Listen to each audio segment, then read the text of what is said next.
Hi, very glad to see you on the channel. Before you start listening to the story, write in the comments whether you like the voice on the video. The day started like most others. Only this time, I was leaving town for a couple of days to help my brother repair the old barn on his property just past the state line. I kissed Amber goodbye that morning as she handed me a thermos of coffee and that familiar, practiced smile. I could swear it felt thinner than usual, like she was pretending harder than normal. Maybe it was just my imagination. As I drove out of town, I kept turning over little things in my head. The way she'd been working late more often lately, those text messages she always glanced at then locked her phone without explaining, or how she'd suddenly become too busy for our weekend hikes. I chalked it up to the stress of the home remodel we were finishing up. After all, with the new kitchen nearly done and the living room stripped to the studs, it made sense that she'd be worn thin. Still, it nagged at me in the quiet moments, the long stretches of highway giving me too much time to think. When I got to my brother's place, I tried to focus on work. We had beams to reinforce, siding to patch, and that old tin roof that whined in the wind like it had something to confess. Evenings were filled with cheap beer and talk about football, but even then, Amber's face hovered in the back of my mind. I tried calling her one night, but it went straight to voicemail. She texted back, "Busy. Love you." That should have settled me, but it didn't. I stared at the words, reading them over and over, feeling the distance between us.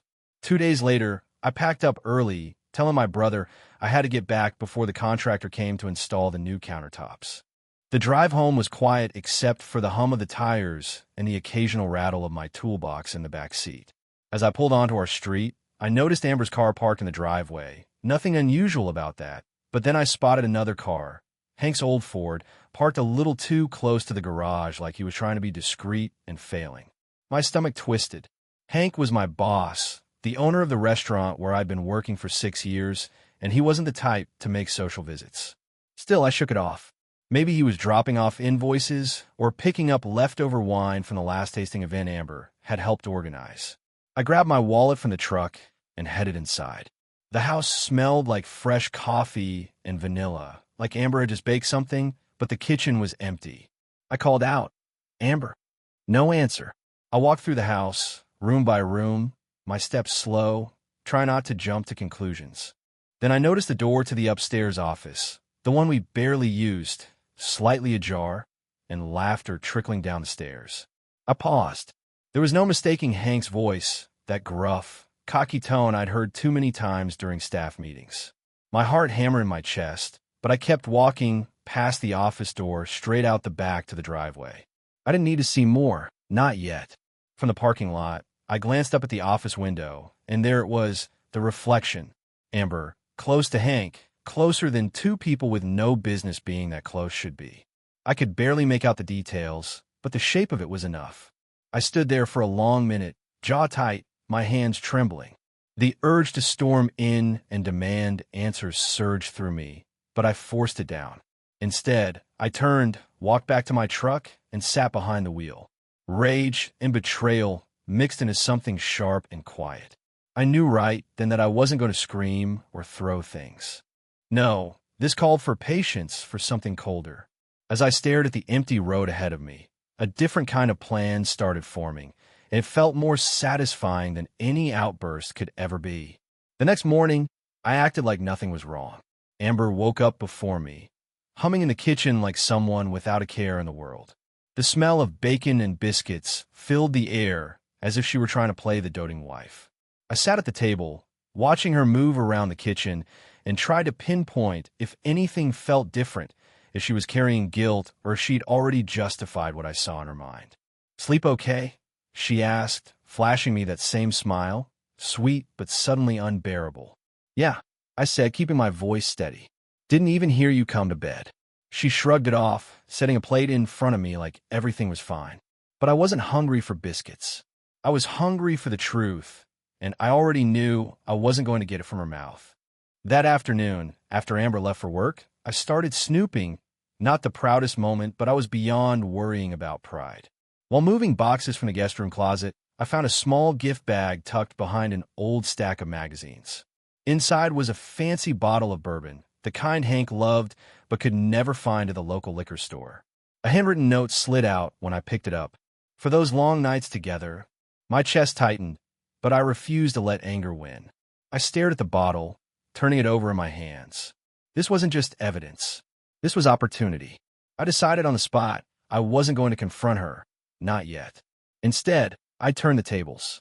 That evening, I returned the bottle to its spot, but not before carefully emptying half of it and replacing it with apple cider vinegar, close enough in color to pass if you weren't paying attention. I even resealed the cap with wax to make it look untouched. As I set it back into the bag, I imagined the moment Hank would take that first sip and the satisfying grimace that would follow. The next few days, I kept playing the role. Amber continued acting like nothing was wrong. She brought home pastries from the bakery, started watching old rom-coms on the couch with me, occasionally resting her head on my shoulder like everything was just the way it used to be. But I saw through it now. Every time her phone buzzed and she hesitated before checking it, every time she slipped away to run errands that seemed to take longer than they should, it all added up. Yet I didn't flinch. Instead, I paid closer attention. I took mental notes of her patterns. When she left, how long she was gone, who she mentioned casually in conversation. I even struck up conversations with coworkers who knew Hank, weaving in harmless questions about how things were running upstairs at the restaurant. Nobody said anything suspicious, but there were little hints, offhand comments about how Hank had been staying late, how Amber volunteered to help reorganize the office, how they'd been seen chatting more than usual. Still, nothing was concrete. I knew I had to be careful, or Amber would catch on. At night, I'd lie in bed pretending to be asleep while she texted under the covers, the glow of her phone casting a soft light on her face. I wanted to believe she was texting a friend or browsing recipes like she used to, but I knew better now. The hardest part was pretending not to care, pretending to still be the husband who believed every word. But inside, I was simmering. The bourbon prank was just the start. I wasn't about to throw away 6 years of marriage on a drunken outburst. No, I wanted the full picture, the entire story before I made my move. I let Amber dig the hole a little deeper. All I had to do was wait and watch. A week passed, and with each day, Amber's routine became more suspicious. I noticed how she'd linger in the car after pulling into the driveway, head down, thumbs tapping away at her phone. When she came inside, it was always the same rehearsed smile, the same question, "How was work, honey?" like she hadn't spent half the day sneaking around. I played along, as if I hadn't already started to piece things together. But I needed proof, real proof, not just a gut feeling or a bitter aftertaste. I needed to be sure before I lit the match. One afternoon, I mentioned to Amber that I might swing by the restaurant to drop off some inventory ID scored sheet from a friend. She hesitated for a beat too long. "Oh," she said, eyes darting to the floor. "Well, Hank and I'll be busy going over numbers most of the day, but sure, stop by if you want." The way she said Hank's name, like it was the most natural thing in the world, nearly made me flinch. Still, I kept cool. I said, "I'll try to make it quick," and gave her a kiss on the forehead like I always did. She smiled like everything was fine, but I could see the tightness behind it. That night, I waited until she was fast asleep and went digging through the glove box in her car. Wedged between expired insurance cards and receipts was a small envelope addressed to H. Inside, 2 tickets to a jazz show next weekend in Dallas, our anniversary weekend. No note, no explanation, just the tickets and a folded hotel reservation confirmation. My stomach dropped, but I didn't feel the urge to confront her. Not yet. This wasn't enough. I needed to know more, the full picture. I spent the next 2 days watching Amber carefully. She acted normal, maybe too normal. I could tell she was trying to keep everything smooth, but I caught the little cracks. The way she'd glance at her phone mid-conversation, the way her smiles didn't quite reach her eyes. On Friday, I decided to test her. I casually told her that the truck was having some issues and I'd probably be late getting home the next night. She jumped at the information, saying, "Oh, don't worry about it. I might stay at the salon late and help Julie inventory some of the new products." Julie, I thought. Julie who clocks out at 5 p.m. sharp every single day. I didn't say a word, just nodded and said, "Good idea." Saturday came, and instead of heading to work, I parked down the block from the restaurant and watched. Sure enough, just after 6, Amber's car pulled into the back lot. Minutes later, Hank's truck rolled in right behind her. I clenched the steering wheel so hard I thought it might snap. I wanted to storm in right then and there, but I forced myself to wait. After about an hour, I walked casually around the back of the building, pretending to be on a call, and peeked into the kitchen window. Empty. I made my way to the side, where a soft glow shined from the office upstairs. Through the blinds, I saw their silhouettes, close, too close, sharing drinks and laughter that wasn't meant for me. I backed away before they could spot me. The knot in my chest pulled tighter, but I still wasn't ready to blow it up. That's when I noticed Julie stepping out of the diner across the street. I called out to her casually. "Hey, Julie, late night." She looked surprised. "Oh, just grabbing dinner with my sister." "Why?" Amber said I'd be at the salon. I forced a chuckle. "Just mixed up, I guess." That sealed it. She wasn't even trying to cover her tracks anymore. I thanked Julie and walked back to the truck, mind racing. I now had eyes on the scene, a lie caught in the wild, and the proof sitting upstairs with my boss. But still, I needed one more piece. Something undeniable. Something that would leave them both speechless. And I was willing to wait for it. As I drove home under the quiet glow of street lamps, I knew this wasn't just about catching them. It was about how I'd make sure they'd never forget the moment they were exposed. Monday rolled around, and I showed up for my shift at the restaurant like nothing was out of place, just the loyal chef prepping for another night. Amber breezed through the doors mid-afternoon with her usual Tupperware containers of dinner for my hard-working husband, setting them down like everything was normal. I thanked her with a tired smile, even though inside I was boiling. She leaned in and whispered I might swing by later after I finish up at the salon, and kissed my cheek like she wasn't lying through her teeth. I nodded. "Sound good." Watching her walk away, I realized how deeply she'd settled into the lie, how easily the deceit rolled off her lips. I spent most of my shift on autopilot, chopping vegetables and searing steaks without really tasting or smelling a thing. The kitchen buzzed with its usual rhythm, but my mind wasn't on the orders. It was upstairs in Hank's office, replaying the image of Amber and Hank sipping wine in the lamplight. That night, I decided to push further. I told Amber over dinner that the restaurant might be closing for a few days next week due to renovations. She perked up immediately, eyes flashing with interest before she quickly masked it with a casual, "Oh, that's unexpected." I pretended not to notice. "Yeah, Hank mentioned it just today. Didn't seem too sure if we'd be ready to reopen by the weekend." I watched her bite her lip, the wheels turning behind her eyes. "Well, that might be good timing," she said. "I could use a break myself." I kept my face blank and nodded. "Sure thing." The next day, I noticed her texting more than usual, face glowing from the soft light of her phone while sitting at the kitchen table. "Who you chatting with?" I asked casually while grabbing coffee. She barely looked up. "Just Julie. She's covering some shifts for me." Julie again.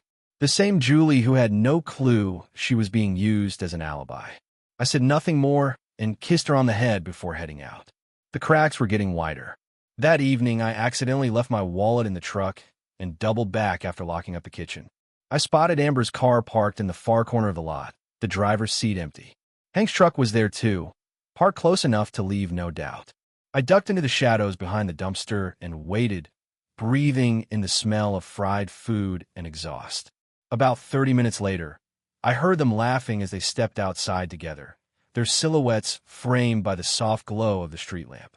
Hank reached for her hand, and she let him, fingers laced as naturally as if they'd done it 100 times. I clenched my fists, forcing myself to stay hidden. This wasn't the time. Not yet. The next morning, I paid a visit to Julie. I kept it light, casual. "Heard you've been busy at the salon." I joked. Julie blinked. "What?" "I haven't been at the salon since Friday." I feigned confusion. "Really? Amber mentioned you've been helping her with inventory." Julie frowned. She must have meant someone else. "I've been out of town all weekend visiting my parents." That was it. The missing piece. I now had a lie, an eyewitness, and soon I'd have the scene itself. I thanked Julie, wished her well, and walked away knowing my wife had tangled herself up without even realizing it. When I got home, Amber was busy scrolling through her phone, humming to herself. "How was your day?" she asked, sounding genuinely cheerful. I shrugged. Same old, and I meant it. Same old lies. Same old betrayal. But soon, it would be a whole new story, and it wouldn't be one she'd ever forget. The next few days were a blur of forced smiles and quiet calculation. I went about my usual routines, clocking in and out of the restaurant like nothing was out of the ordinary. But every moment I was gathering more information, watching Amber's every move. She didn't notice, or maybe she thought she had me so tightly wrapped up in her web that I'd never suspect. I let her think that. By midweek, I found myself walking past the break room where Hank's wife, Samantha, sat hunched over her laptop, probably working on another batch of social media posts. "Hey, Sam," I said casually, leaning against the doorway. "Need any help with that menu update?" She looked up, surprised, then smiled. "Sure, actually. Could use a second opinion." I stepped inside, pretending to focus on pictures of entrees, but I was sizing up Samantha more than the food.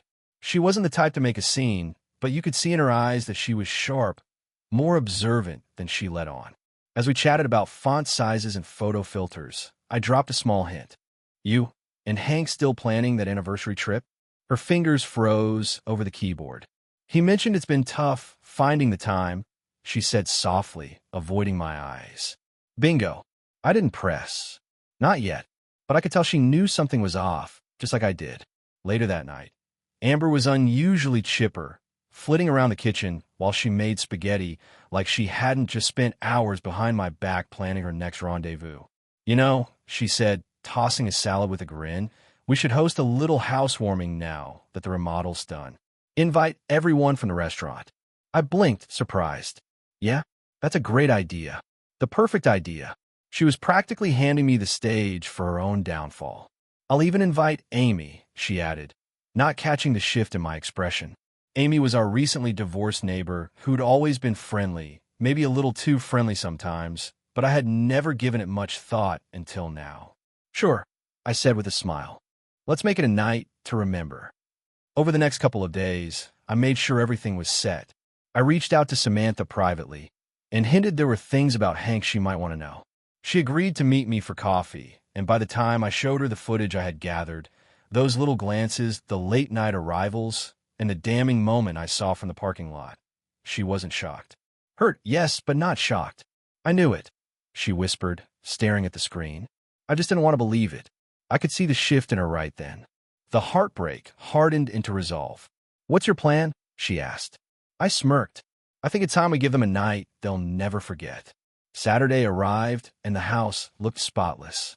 Amber was buzzing with excitement, greeting guests, pouring wine, laughing like the queen of the evening. I played the doting husband, shaking hands and telling stories while watching her spin her little web. Samantha arrived fashionably late, cool and composed, like she had never even seen the footage. I could tell Amber barely noticed her, too caught up in playing hostess.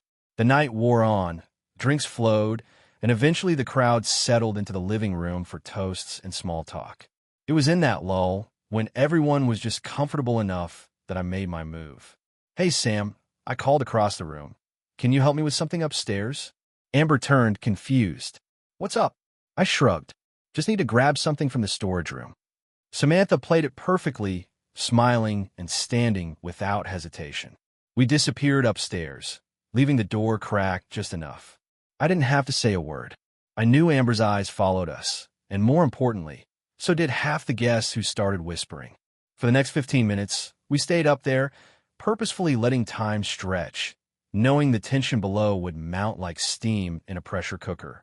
When we finally came down, Samantha's lipstick was slightly smudged, and my shirt was untucked. The room fell silent, heads turning. I saw Amber's face pale, confusion giving way to horror.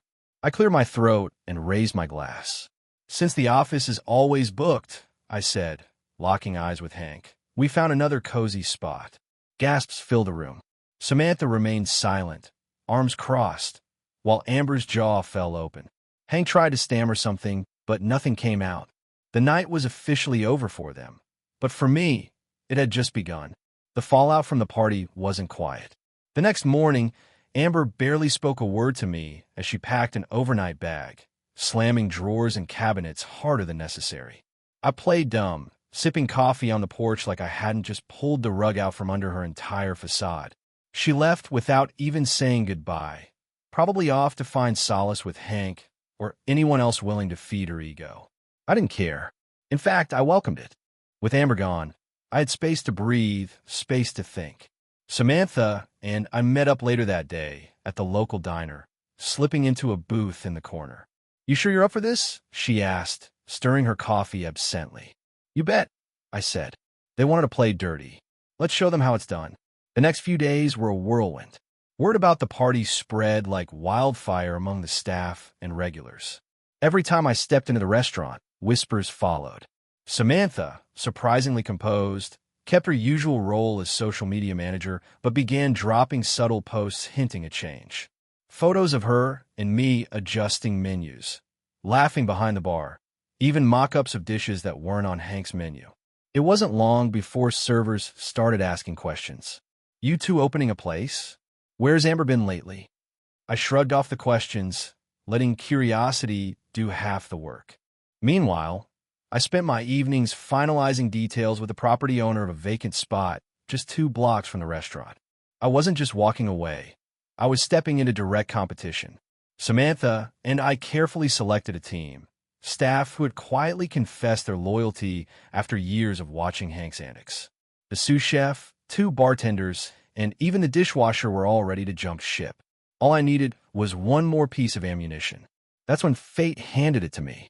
Late one night, I swung by the restaurant to grab my knives, and there they were, Amber and Hank, in the office, lights off but blinds barely cracked. I stood frozen outside, watching the shadows and listening to their muffled conversation. Amber was panicked. "What if he opens a place?" she hissed. Hank brushed it off. "Chris won't. He doesn't have the guts." I stepped back, letting the confirmation settle like ice in my veins. That's all I needed. I didn't bother confronting them.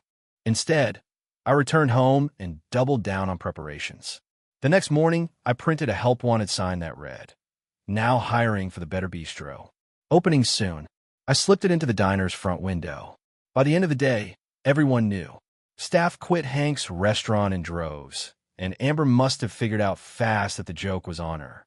That evening, as I locked up the soon-to-be bistro, Samantha approached me, tossing me a set of keys.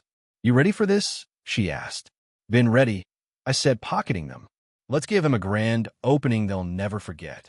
We stood there on the sidewalk as the neon sign flickered to life for the first time. Amber and Hank might have played me for a fool, but now they were the ones left scrambling. Opening night came faster than I expected.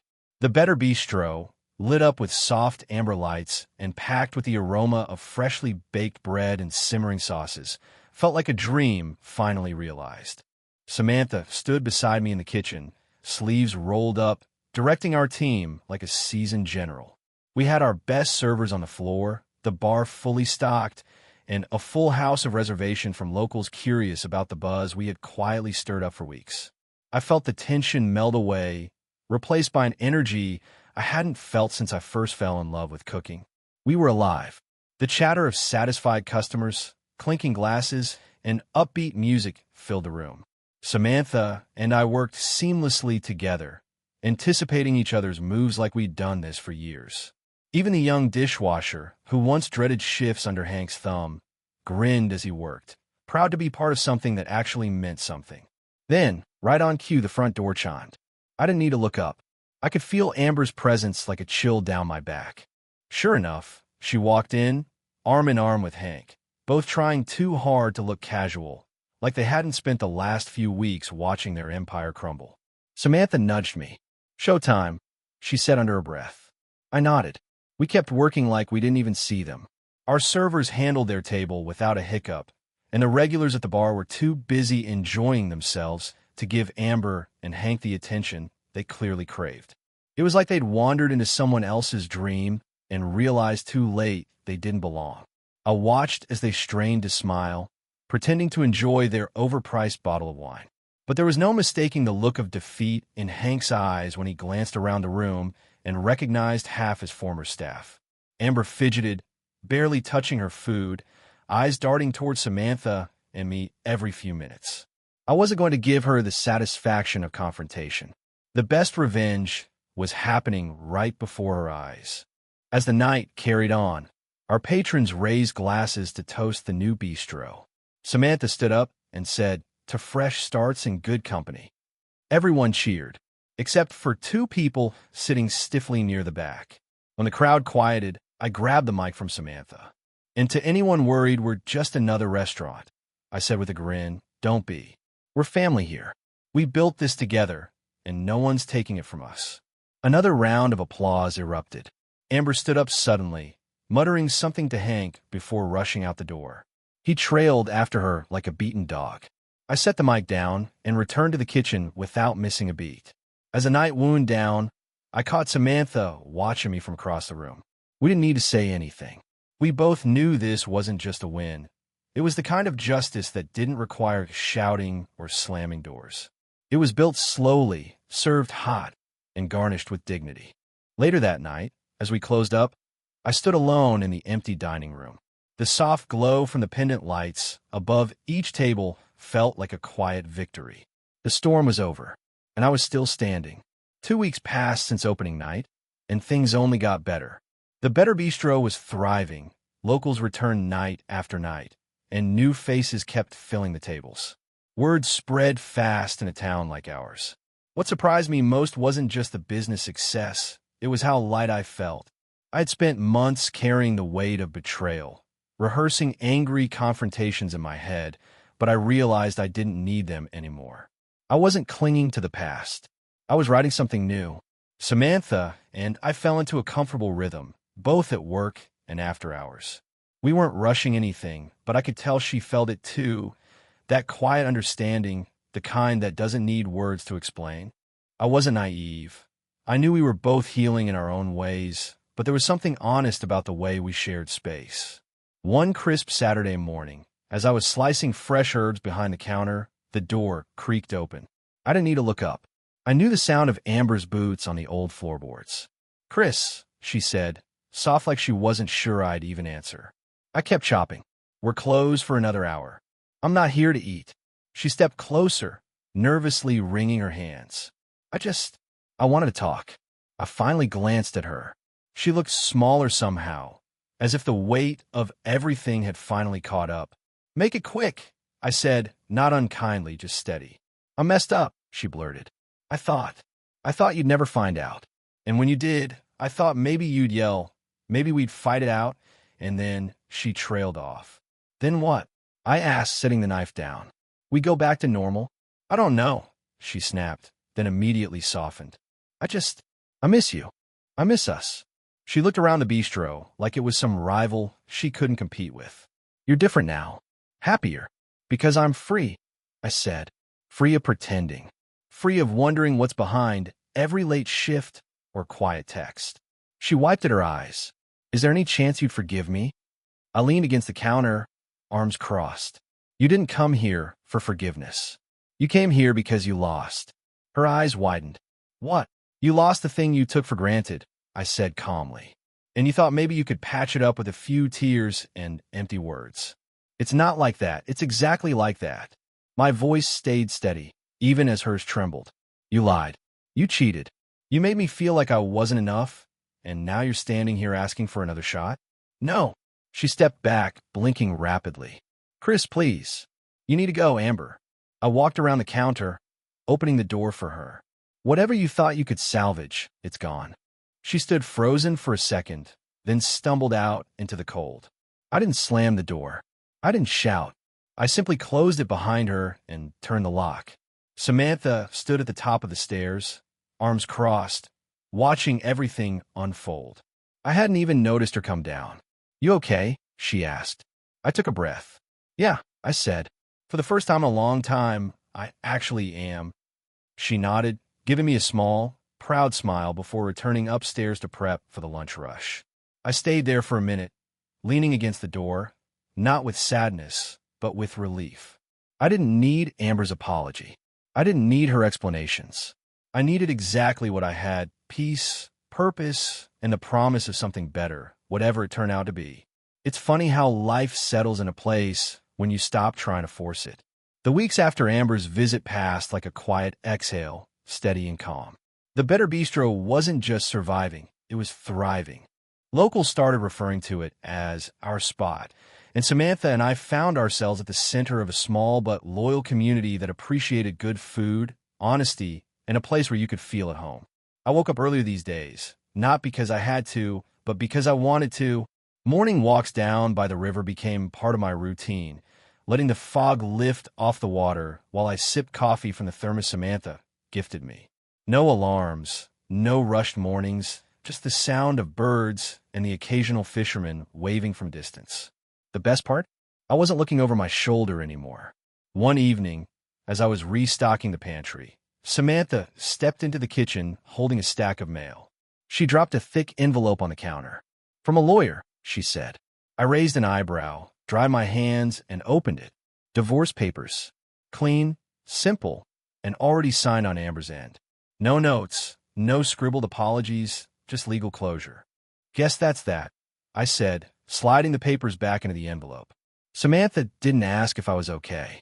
She didn't need to. "You good?" she asked. I nodded. "I'm better than good." The next Saturday, we hosted a small dinner party for our staff. It wasn't planned, just something that naturally came together after closing. We pushed the tables together, poured wine, and shared stories about everything from burnt soufflés to the grumpy regular who secretly tipped like a king. Somewhere between the laughter and the clinking of glasses, I realized I wasn't just running a restaurant. I was building a family.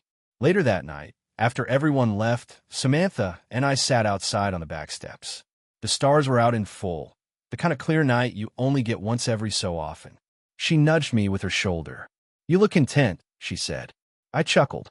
"I am." She tilted her head. "You sure?" "Yeah," I said, watching the faint glow of the town's streetlights. I thought starting over would feel like defeat. Turns out, it feels like freedom. She smiled, leaning her head on my shoulder without saying a word. I wasn't sure where things with Samantha would go, and for once, I didn't need to know. I was okay just letting it unfold naturally, without the weight of past mistakes or rushed decisions. The next morning, I stopped by the old restaurant, just out of curiosity. The place looked hollow, like the heart had been sucked out of it. A help wanted sign hung crooked in the front window. I didn't go inside. I didn't need to. I stood there for a minute, let the memories roll through me, then turned and walked away. Back at the bistro, life went on. New faces showed up, word kept spreading, and even Hank's former dishwasher came asking for a job. I hired him on the spot. I had no interest in holding on to bitterness. I'd learned enough to know that moving forward didn't mean carrying every wound with you. By spring, the Better Bistro became the go-to place in town. We hung photos on the walls, staff laughing, customers raising glasses, kids sneaking bites of dessert before dinner. It wasn't fancy, but it was ours. And every day I unlocked those front doors, I felt proud. Not because I'd won some silent battle with Amber or Hank. Not because of revenge, but because I'd built something real from the ground up with people who wanted to be there. And when I looked at Samantha, bustling around the kitchen or rolling her eyes at one of my bad puns, I realized the truth. I didn't just get my life back. I found something better than I'd ever had. Thank you for listening to the end. I hope you enjoyed it very much. Don't forget to give a like and tell us in the comments what you would do in such a situation.